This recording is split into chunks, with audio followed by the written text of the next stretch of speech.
ससुराल में लड़की की ज़िंदगी तहस-नहस हो जाती है, उसको कोई नहीं समझ सकता है। तब उसकी माँ ने कहा, बेटी तुझे याद है कि तेरी शादी के बाद तेरी सास ने 50 लाख की डिमांड की थी। दामाद जी को बिजनेस खोलना था, इसीलिए तेरे पिताजी ने उनकी डिमांड पूरी कर दी थी, जिससे कि तू सुखी रहे। जब तू हमसे मिलकर आई, उसके अगले दिन दामाद जी आए। उन्होंने तेरे पापा के पैसे लौटा दिए, क्योंकि उन्होंने कोई बिजनेस शुरू नहीं किया था। तेरे पापा ने मना किया कि लेकिन वे नहीं माने। उसके बाद उन्होंने प्रॉपर्टी डीलर से मिलकर 2 दिन में यह मकान खरीद लिया, साथ ही 5 लाख रुपए बच गए। इससे उन्होंने ये लड़की नौकरी पर रखवा दी, जो हमारी केयर करेगी। लेकिन माँ, उन्होंने मुझे तो कुछ नहीं बताया। ममता की आंखों में आंसू बह रहे थे। वह रोते हुए वहाँ से अपने घर आ गई।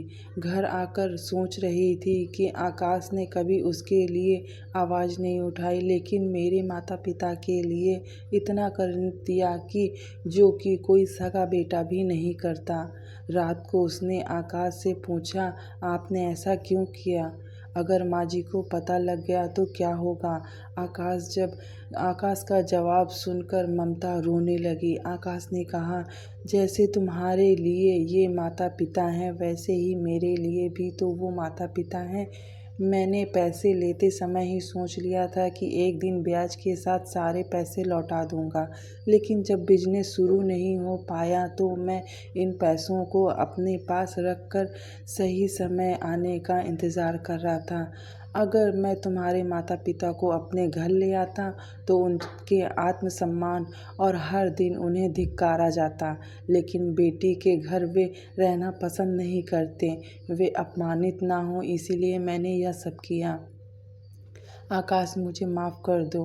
आज तक मैं तुम्हें गलत समझती रही। तभी पीछे खड़ी सासू माँ जी बोली, बेटी वह पैसा हमने उधार लिया था, वह तुम्हारे पिताजी के अमानत थी। मैंने और आकाश ने पहले ही फैसला किया था कि ब्याज के साथ तुम्हारे पैसे लौटा देंगे। चल अब सो जा, सुबह नाश्ता टाइम पर नहीं बना तो अच्छा नहीं होगा। उनकी बातें सुनकर ममता, आकाश और सासू माँ जी जोर से हंसने लगे। ममता का घर का काम समेटने लगी। इधर उधर सासू माँ जी की बाहर ड्राइंग रूम में बैठकर बड़बड़ा रही थी। काम करके ममता अपने कमरे में जाकर रोने लगी। कितने नाजों से पाला था उसे उसके पापा ने। उसे आज भी याद है कि एक दिन उसने गाजर का हलवा बनाने के लिए कहा था, लेकिन माँ ने सूजी का हलवा बना दिया था। पापा को जब यह बात पता चली तो वे तुरंत बाजार गए और ढेर सारा गाजर का हलवा लाए थे, और उस दिन बिना कहे 2-3 दिन में गाजर का हलवा बनने लगा। आज उसे सूजी के हलवे के लिए कितनी बातें सुनाई जा रही हैं। उसे गुस्सा सास ससुर पर नहीं बल्कि आकाश पर आ रहा था कि कुछ भी वो बोल नहीं रहे थे। शाम को जब उसने आकाश से शिकायत की तो वो बस इतना ही बोले, इस घर में केवल माँ की पसंद का खाना बनता है, आगे से मेरी पसंद का कुछ मत बनाना।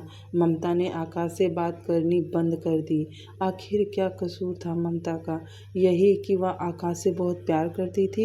इसी तरह कुछ दिन बीत गए। एक दिन ममता ने सासू मासी से कहा, माँ जी, मैं अपने घर जाना चाहती हूँ कुछ दिन के लिए। अगर आप कहें तो आज ही चली जाऊँ। कई दिन पहले माँ का फ़ोन आया था, कह रही थी पापा की तबीयत ठीक नहीं है। सासू माँ जी वहाँ जब भी जाती हैं 1 सप्ताह से वापस नहीं आती हैं। घर का काम कौन करेगा? तेरे ससुर और मेरा बेटा शाम को थक हार कर घर आएंगे, यहाँ उन्हें खाना भी तो नसीब नहीं होगा।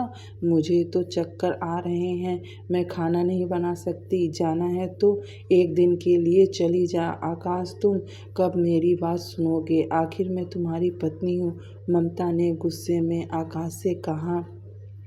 आकाश बिना कुछ बोले घर से बाहर निकल गया। अब ऐसा हर दिन होने लगा। ममता अपनी सासू माँ जी के बहुत इज्जत करती थी, लेकिन सासू माँ जी हमेशा उसे नीचा दिखाने की कोशिश में लगी रहती थी।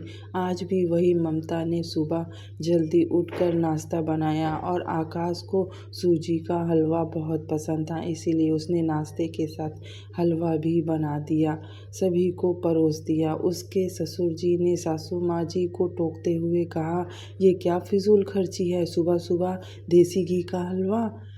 सासू जी ने ममता को डराते हुए कहा, क्यों बहू, ये देसी घी का तेरे मायके से आता है। माँ जी ने वो हलवा उनको बहुत पसंद है, इसीलिए थोड़ा सा बनाया है। यह कहकर ममता आकाश की तरफ देख रही थी, शायद वो कुछ बोले। तभी सासू माँ जी ने कहा, मैं सब जानती हूँ, मेरे बेटे का बहाना करके तेरा तो खुद खाने का मन होगा। आकाश चुप रहा, देखता रहा और नाश्ता करते रहे। ममता की आंखों में आंसू छलक आए। इससे ज़्यादा बुरा तब लगा जब आकाश बिना हलवा खाए ही ऑफिस चले गए। ममता मन मार कर एक दिन के लिए पीहर पहुंच जाती है। वहां पहुंचकर उसे और अभी आश्चर्य होता है। भाभी, मम्मी पापा कहाँ गए? ममता ने घबरा कर पूछा। उन दोनों का घर में मन कहाँ लगता है, तीर्थ यात्रा पर गए हैं, ना जाने कब आएंगे। वैसे तुम कितने दिन के लिए आई हो? क्योंकि मुझे भी अपने पीहर जाना है। भाभी का व्यवहार देखकर ममता चौंक गई। क्या ये वही भाभी है जो उनसे बहुत प्यार करती थी? ममता सोफे पर बैठी सोच रही थी। अच्छा, वो जो भैया ने मकान के पेपर साइन करा लिए थे, मैंने अपना हिस्सा छोड़ दिया था, शायद उसी साइन के लिए ये मेरे पर प्यार जता रही है। ममता उठकर खड़ी हो गई। भाभी, मुझे कुछ काम याद आ गया है, मैं फिर आऊँगी, कहकर वह तेजी से घर से बाहर निकल गई। पीछे से गेट बंद होने की आवाज़ आई। वह समझ गई कि उसके जाने से भाभी को कोई खास फर्क नहीं पड़ा। भारी कदमों से चलते हुए वह मंदिर पहुंच गई, क्योंकि शाम से पहले यदि ससुराल जाती तो सासू माँ जी उससे कई सवाल करती। मंदिर में जाकर उसने भगवान के दर्शन किए, बस कुछ न मांगा न कुछ बोला। भगवान के चरणों में अपना शीश नवाकर वह बाहर आकर बैठ गई। तभी सामने के पेड़ के नीचे उसे अपने माता पिता बैठे दिखाई दिए। ममता भाग कर उनके पास पहुंची। ममता को देखकर उसकी माँ रोने लगी। बेटी, यहाँ कैसे? पापा ने पूछा। वो छोड़िए, ये बताइए आप यहाँ कैसे? आप तो तीर्थ यात्रा पर गए थे ना? ममता के सब्र का बांध टूट गया था, उसकी आंखों से आंसू बह रहे थे।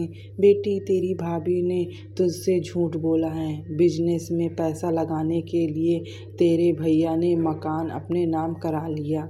मकान के कागज गिरवी रख कर साहूकार से कर्ज ले लिया। उसके बाद हम बोझ बन गए, हमें घर से बाहर निकाल दिया। पापा, अब क्या होगा? ममता ने रोते हुए पूछा। बेटी, तू चिंता मत कर, हम कहीं वृद्ध आश्रम में चले जाएंगे। तू अपनी ससुराल जा, वहाँ किसी को यह बात मत बताना। अपने माँ बाप को इस हाल में देखकर वह उन्हें अपने साथ ले जाना चाहती थी, लेकिन जहाँ उसकी कदर नहीं, वहाँ उसके माँ बाप की क्या ही इज्जत होगी। भारी मन से ममता ससुराल की ओर चल देती है। आज उसे अपने लड़की होने पर अफसोस हो रहा था। काश वो अपने माता पिता के लिए कुछ कर पाती। घर आकर उसने बहुत मुश्किल से घर का काम निपटाया। उसके बाद अपने कमरे में जाकर गुमसुम बैठ गई। उसकी आंखों से आंसू बह रहे थे। आकाश अपने ऑफिस के काम में लगे हुए थे। जब वे सोने आए तो ममता से पूछ बैठे, क्या बात है? आज फिर माँ की कोई बात बुरी लग गई जो आंसू बहा रही हो? ममता अपने आप को रोक नहीं पाई और उसने रो रो कर सारी बात आकाश को बता दी। क्या माँ पिताजी को यहाँ ले आएं? वे इस पर उम्र कहाँ जाएंगे? आकाश ने कोई जवाब नहीं दिया और करवट लेकर सो गए। इस बात से ममता को बहुत गुस्सा आया। आज से मैं कभी भी इनके माँ बाप की सेवा नहीं करूँगी। देखती हूँ कौन इनकी सेवा करेगा। रोते रोते ममता की आँख लग गई।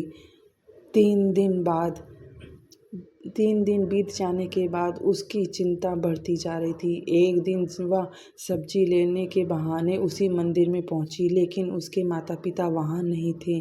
पंडित जी, यहाँ मेरे माता पिता उस पेड़ के नीचे बैठे थे। कई दिन से उनका कुछ पता नहीं था। तुम्हारा नाम ममता है क्या? पंडित जी ने के मुंह से अपना नाम सुनकर ममता ने पूछा। जी हाँ, लेकिन आपको कैसे पता? तुम्हारे माता पिता ने यह पता दिया था और कहा था कि वे अब यहाँ रहते हैं। ममता ने पता देखकर वहाँ जाकर जो है पता किया कि कहाँ का पता है।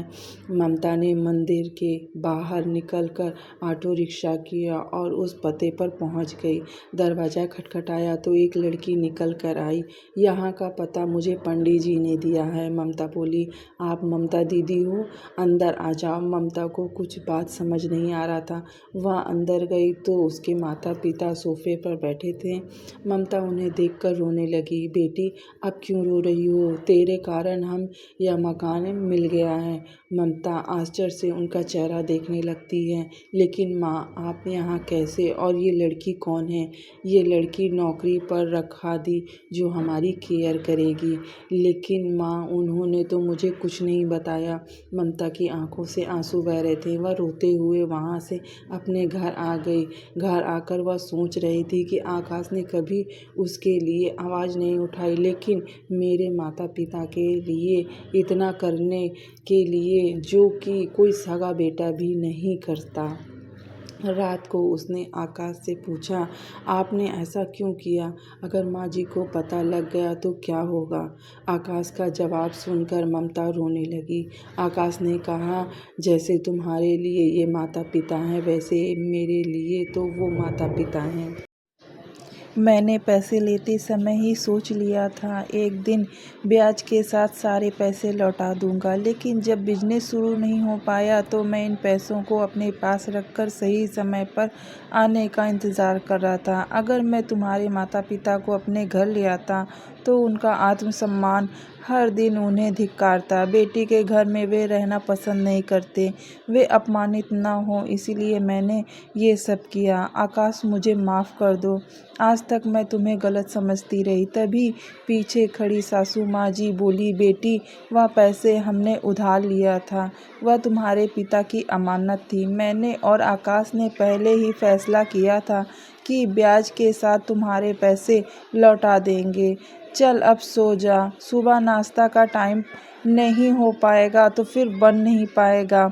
उनकी बात सुनकर ममता, आकाश और सासू जी जोर जोर से हंसने लगे। दोस्तों, इसी तरह की प्यार भरी कहानी सुनने के लिए आप हमारे चैनल को सब्सक्राइब करें। मिलते हैं नेक्स्ट वीडियो में।